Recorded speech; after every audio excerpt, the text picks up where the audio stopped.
अस्सलाम वालेकुम friends, welcome back to my channel living it every day. और आज संडे नाइट है, आज चांद रात है। चांद रात आप लोगों को बहुत बहुत मुबारक हो। ईद आपको बहुत बहुत मुबारक हो। कल ईद है ऑफ कोर्स, और कल मंडे है और कल वर्किंग डे है।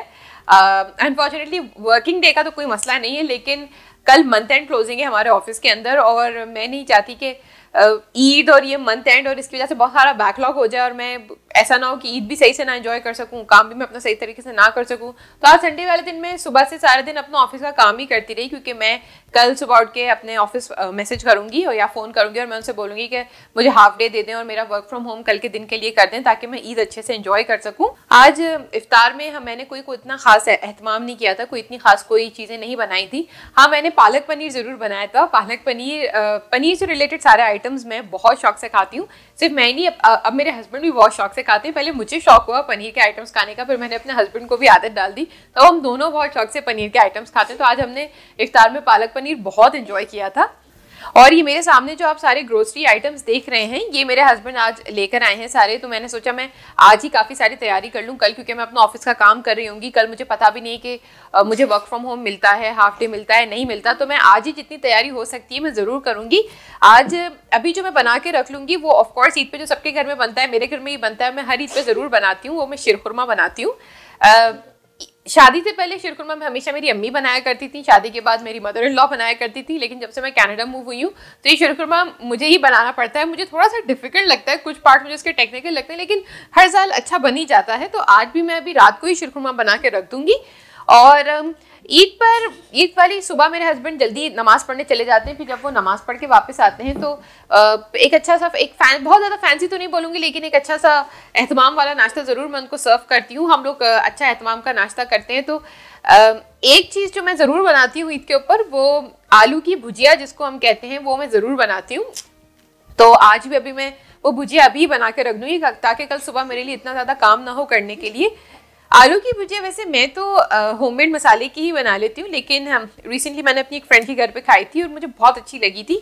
तो उसने कहा था कि उसने शान मसाले की, रेडीमेड मसाले की बनाई है। तो उसने मुझे बहुत इनकरेज किया कि तुम उसी मसाले की बनाना। तो ये शान मसाला भी मैंने मंगा लिया है, आलू भाजी मसाला। तो आज मैं इसकी ट्राई करूँगी कैसे बनती है। इसमें और कोई एक्स्ट्रा मसाले डालने की ज़रूरत नहीं होती।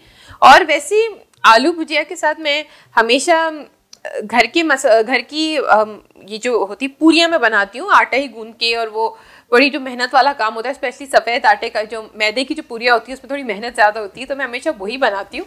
लेकिन आज जब मेरी अपनी उस फ्रेंड से बात हुई तो उसने मुझे बहुत डिस्करेज किया, बल्कि डांटा उसने मुझे। और उसने कहा कि ईद वाले दिन कोई एक्स्ट्रा काम करने की ज़रूरत नहीं है, तुम तो कुछ सिंपल और शॉर्टकट सा कुछ कर लो। तो उसी घर पर मैंने आलू भुजिया के साथ कचौरियाँ खाई थी। तो ये कचौरी थी, ये उसने कहा था कि बस तुम ये रेडीमेड ले लो और बस तुम उसको फ्राई कर लो तो तुम्हारा नाश्ता बहुत जल्दी बन जाएगा। तो मैं ये मिर्च मसाला है, इसके अंदर 10 आलू पूरी है, तो मैं अपनी आलू भाजी के साथ ये वाले सर्व करूँगी। खाना बनाने से पहले मैं अपने हम सबके ईद के कपड़े में सारे प्रेस कर लूँगी। ये जैना का ड्रेस मेरे बिल्कुल सामने यहाँ पर रखा हुआ है। ये जैना बहुत एक्साइटेड है, पर्पल जैना का फेवरेट कलर है। ये मारिया पी का ड्रेस है। और ये लास्ट ईयर जब मैं अक्टूबर में पाकिस्तान गई थी तो मेरी नानी ने ये जैना को प्रेजेंट दिया था। और मे बी इनका लेटेस्ट कलेक्शन नहीं है मारिया पी का, मेरे ख्याल से हो सकता है 4-6 महीने पुराने कलेक्शन से। अक्टूबर में जब मैं गई थी तो मैं वहाँ से पाकिस्तान से लेकर आई थी, तब से मैंने जैना से छुपा के रखा हुआ है। अब जैना को मैं पहनाऊँगी कल सुबह। और मेरे हस्बैंड का जो ड्रेस है वो अभी इस वक्त मेरे पास नहीं है, वो पैकिंग उन्होंने खोल दी, उनको साइज़ वगैरह चेक करना था। तो उनका जो शलवार कमीज़ है वो कॉटन एंड सिल्क से हमने लिया था। मेरी अम्मी ने उनको प्रेजेंट भेजा था। मैं पाकिस्तान जब गई थी अक्टूबर में वंस अगेन, तो मेरी अम्मी ने उनके लिए प्रेजेंट भेजा था। तो कलर वगैरह सब कुछ ब्रांड सब मेरी अम्मी ने पसंद किया था। तो इस ईद पर मेरे हस्बैंड वही पहनेंगे, यही वाला ड्रेस पहनेंगे, यही वाले शलवार कमीज़ पहनेंगे। तो बस मैं अपना रूटीन स्टार्ट करती हूँ और कोशिश करूंगी कि मैं जल्द से जल्द ये व्लॉग अपलोड कर दूं। आज का भी मैं सारा शूट करूंगी इंशाल्लाह, कल का ईद का भी मैं सारा रूटीन शूट करूंगी। और बस मिलते हैं। तो सबसे पहले तो मैंने अपने ड्राई फ्रूट्स को बॉईल करने के लिए रख दिया है, जिसमें सिर्फ पिस्ताशियोज़ हैं और बादाम है। बस बॉईल क्या करना है, इसको एक झटका ही देना होता है और उसके थोड़ा सा बस वार्म करना होता है ताकि इसके छिलके आसानी से उतर जाएं। और जैसा कि मैं हमेशा अपने व्लॉग में बोलती हूँ कि मैं जितने भी डिज़र्ट्स हैं अब सिर्फ हाफ़ एंड हाफ़ में ही बनाती हूँ, मैं अब फुल फैट मिल्क में नहीं बनाती। तो आज का शीरखुरमा भी मैं हाफ़ एंड हाफ़ में बना रही हूँ और यहाँ पर मैं 2 लीटर हाफ़ एंड हाफ़ ले रही हूँ। सबसे पहले मैं इसके अंदर 2 इलायची कट करके डाल रही हूँ और मेरे ड्राई फ्रूट्स भी रेडी हैं। बॉईल करने की वजह से इसका छिलका सॉफ्ट हो गया है, तो मेरे हस्बैंड ने कहा कि वो मेरी इसमें हेल्प कर देंगे, तो मैंने उनको चॉपिंग बोर्ड दे दिया है। तो वो अभी गार्निशिंग के लिए तमाम ड्राई फ्रूट्स को ऐसे पतला पतला काट के मुझे दे रहे हैं।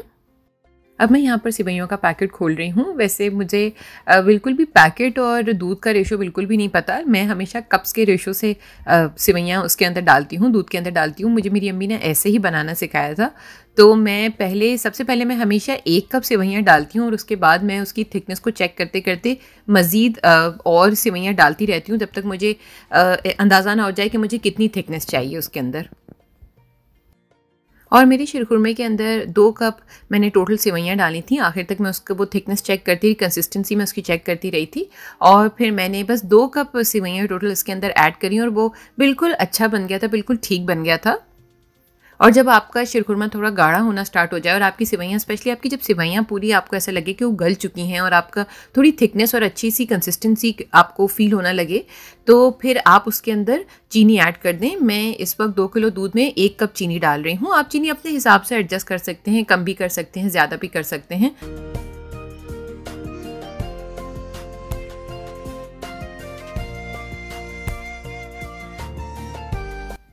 और ये लीजिए, मज़ेदार शीरखुरमा मिनटों में तैयार है। ये बहुत इजी रेसिपी है और आप इसको ट्राई ज़रूर करें। मुझे कमेंट सेक्शन में बताइए कि आपने ट्राई किया था, आपको कैसा लगा था। अस्सलाम वालेकुम फ्रेंड्स, ईद मुबारक। ये दूसरे दिन की वीडियो है। सुबह के 6 बजे आज मैं जल्दी उठ गई हूँ। कल अनफॉर्चुनेटली मैं सिर्फ़ और सिर्फ शीरखुरमा ही बना सकी। शीरखुरमे के बाद मैं जना को जब सुलाने के लिए ले रही तो मैं उसके साथ ही सो गई। ना नाश्ते की तैयारी कुछ हो सकी, ना मैं कपड़े किसी के प्रेस कर सकी अपने हस्बैंड के। हस्बैंड मेरे अभी तक उठे नहीं, मैं अभी उनका उठाऊँगी, उनकी नमाज़ का टाइम हो रहा है और अभी कपड़े भी प्रेस करने हैं। और जब मैं सुबह उठी और मैंने बालकनी में देखा तो मैंने देखा कि सारा ये देखिए सब फॉगी हो रहा है। ये देखिए कितनी फॉग हो रही है, ये देखिए। बल्कि ट्रस्ट मी, कैमरा जो है ना वो सही से कैप्चर नहीं कर रहा। बिल्कुल यहाँ पे ना सब कुछ इनविजिबल हुआ है। ये देखें, ये देखें।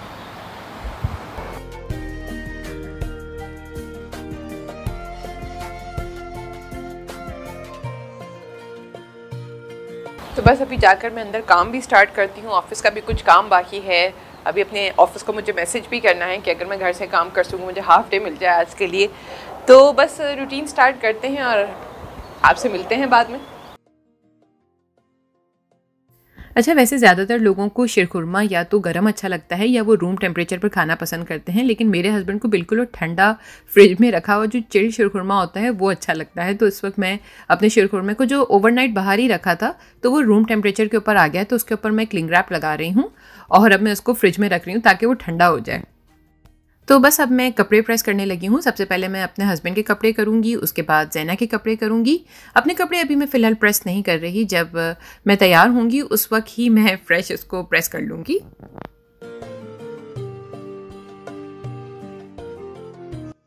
तो बस अब मैं अपने नाश्ते की तैयारी करने लगी हूँ और नाश्ते के लिए मैंने 2 मीडियम साइज़ आलू ले लिए हैं, जिसको पील करने के बाद मैं उसके मीडियम साइज़ उसके पीसेस बना रही हूँ।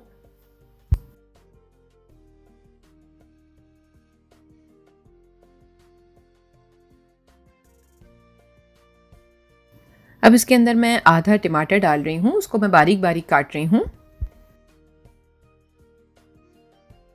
उसके बाद आप इसके अंदर 2 टेबलस्पून भाजी मसाला, जो शान का भाजी मसाला मैंने आपको दिखाया था, वो आप इसके अंदर ऐड करें। मैं थोड़ा ज़्यादा ही डाल रही हूँ, उसका रीज़न मैं आपको अभी नहीं बता रही, मैं आपको बाद में बताऊँगी कि मैं एक्स्ट्रा मसाला क्यों डाल रही हूँ। बस अब इसके अंदर मैं ग्रेवी के लिए और गलाने के लिए 1 कप पानी ऐड करूँगी और उसको स्लो आँच पे पकने के लिए चूल्हे पर रख दूँगी। तो बस आपको आलू गलने तक की सालन पकाना है और मैं इसको चमचे की हेल्प से ही थोड़ा थोड़ा मैश कर लूँगी। बिल्कुल ही आपको उसको प्यूरी या हलवा टाइप का नहीं बनाना, बल्कि छोटे छोटे आलू के चंक्स आपको इसमें छोड़ देने हैं। और जैसे कि मैंने आपसे कहा था कि मैंने इसके अंदर थोड़ा एक्स्ट्रा मसाला डाला है, तो उसका रीज़न ये है कि मैं इसके अंदर छोले भी ऐड करूँगी। वैसे मैं हमेशा फ्रेश छोले यूज़ करती हूँ, लेकिन क्योंकि 1-2 दिन से बहुत बिजी हूँ, मेरे पास छोले बॉईल करने का बिल्कुल भी टाइम नहीं है, तो मैं बस ये कैन वाले छोले यूज़ कर रही हूँ। तो इसके अंदर बस मैं 1 कप छोले डालूंगी। वैसे छोले आर कम्प्लीटली ऑप्शनल, आप चाहें तो स्किप कर सकते हैं। और हमेशा की तरह ज़ैना ने कहा कि उसको वो ब्रेकफास्ट नहीं करना जो हम लोग कर रहे हैं, तो फिर मुझे ज़ैना के लिए एक्स्ट्रा, आज क्योंकि ईद का दिन था, मैं उसका दिल नहीं दुखाना चाहती थी, मैं उसको किसी चीज़ के लिए मना नहीं करना चाहती थी, तो मैंने फिर उसके लिए वॉफल्स बनाए। वैसे ऑलमोस्ट डेली हमारे घर में वॉफल्स बन रहे होते हैं, ज़ैना सिर्फ वॉफल्स का ब्रेकफास्ट ही बहुत शौक से करती है, तो बस फिर मैंने जल्दी जल्दी वॉफल्स का बैटर बनाया और उसके लिए वॉफल्स बनाए जो ज़ैना ने बहुत इन्जॉय किए। तो एटलीस्ट मुझे खुशी थी कि उसने पेट भर के ब्रेकफास्ट कर लिया, और मेरा और मेरे हस्बैंड का ब्रेकफास्ट अभी तक नहीं हुआ है। तो मेरे हस्बैंड नमाज से वापस आ गए और मैं उनको नाश्ता बिल्कुल भी नहीं सर्व कर सकी, बल्कि मैंने भी कुछ नहीं खाया सुबह से, क्योंकि मैंने आपको बताया था मेरी आज मंथ एंड क्लोजिंग है, तो बस फिर मैं बैठ के अपने ऑफिस का काम ही करती रही। लकीली मुझे वर्क फ्रॉम होम की आज परमिशन मिल गई, लेकिन लकीली ऐसा हुआ कि मैंने मंथ एंड बिल्कुल टाइम पर क्लोज कर दिया, और फिर मैंने उसके बाद आधे दिन की छुट्टी ले ली। और काम ख़त्म करते ही सबसे पहले मैंने ज़ैना को रेडी किया, क्योंकि ज़ैना बहुत अपसेट हो गई थी दोपहर तक। उसको ऐसा फील हो रहा था कि उसे जल्द से जल्द अपने नए कपड़े पहन लेने चाहिए, और ज़ैना को तैयार होने का, नए कपड़े ज्वेलरी पहनने का बहुत शौक है। तो जैसे ही मैं फ्री हुई तो सबसे पहले मैंने ज़ैना को तैयार कर दिया, और मेरे हस्बैंड काफ़ी देर तक ब्रेकफास्ट का वेट करते रहे, मेरा वेट करते रहे, लेकिन मैं इतनी बिजी थी क्योंकि ज़ैना को तैयार करने के बाद मुझे खुद भी तैयार होना था। तो मेरे हस्बैंड ने खुद ही पूरियाँ फ्राई कर लीं और फिर उन्होंने अकेले ही ब्रेकफास्ट कर लिया, मैं उनको ज्वाइन भी नहीं कर सकी। ज़ैना को तैयार करने के बाद मैं ख़ुद भी तैयार होने लग गई, और ये है मेरा और ज़ैना का फाइनल लुक। मेरा जो ड्रेस था मैंने आपको अभी तक रिवील नहीं किया था, तो मेरा ड्रेस आगा नूर से है। ये 3 पीस सूट है जो मैंने यहीं किसी से ऑनलाइन सेलर से लिया था। तो तैयार होने के फ़ौरन बाद फिर हम लोग निकल गए। आज हमारी फैमिली के साथ लंच का प्लान था, तो बस हम लोग उसी वक्त निकल गए। मैंने ब्रेकफास्ट नहीं किया, मेरे हस्बैंड मुझे काफ़ी देर तक कहते रहे कि तुम भी कुछ खा लो, लेकिन लंच टाइम हो गया था तो मैं नहीं चाह रही थी कि मैं ब्रेकफास्ट खा लूँ और फिर लंच पर भी कुछ ना खाया जाए। तो आज हम लोगों ने एक बिल्कुल नई जगह ट्राई की जिसका नाम था कराची हाईवे कड़ाही। और लेकिन आज का मेरा व्लॉग कोई रेस्टोरेंट रिव्यू के ऊपर नहीं है, बल्कि इट्स माई ईद व्लॉग। लेकिन मैं इतना ज़रूर कहूँगी कि बहुत अच्छा रेस्टोरेंट था, डाइनिंग एरिया भी बहुत अच्छा था, सिटिंग अरेंजमेंट्स भी बहुत अच्छे थे, स्टाफ भी बहुत अच्छा प्रोफेशनल था, और खाना भी बहुत अच्छा था। तो बहुत अच्छा पीसफुली हम लोगों ने, पूरी फैमिली ने मिलके खाना खाया, बहुत इन्जॉय किया। ज़ैना को काफ़ी ईदी भी मिली, और फिर हम लोग खाना खाकर बस वापस आ गए घर पर, और वापस आते आते ही शाम के 6 बज गए। ज़ैना काफ़ी थक चुकी थी, और 6 बजे आकर फिर जो खाना सुबह, जो बेसिकली हमारा ब्रेकफास्ट जो मैंने बनाया था, वो हम अब ट्राई कर रहे हैं। तो मेरे हस्बैंड तो पूरी खा रहे हैं और मैं शीरखुरमा ट्राई कर रही हूँ। तो बस आज के लिए इतना ही था फ्रेंड्स। मेरा आज का दिन बहुत केओटिक रहा। अब ईद बिल्कुल ही अनएक्सपेक्टेडली, जितना मैंने सोचा था उससे कहीं ज़्यादा मतलब मैं बिज़ी रही आज के दिन। उम्मीद है आपको मेरा आज का ब्लॉग पसंद आया होगा। मेरे चैनल को सब्सक्राइब करना नहीं भूलिएगा, दुआओं में याद रखिएगा। मिलते हैं अगले ब्लॉग में। अल्लाह हाफिज़।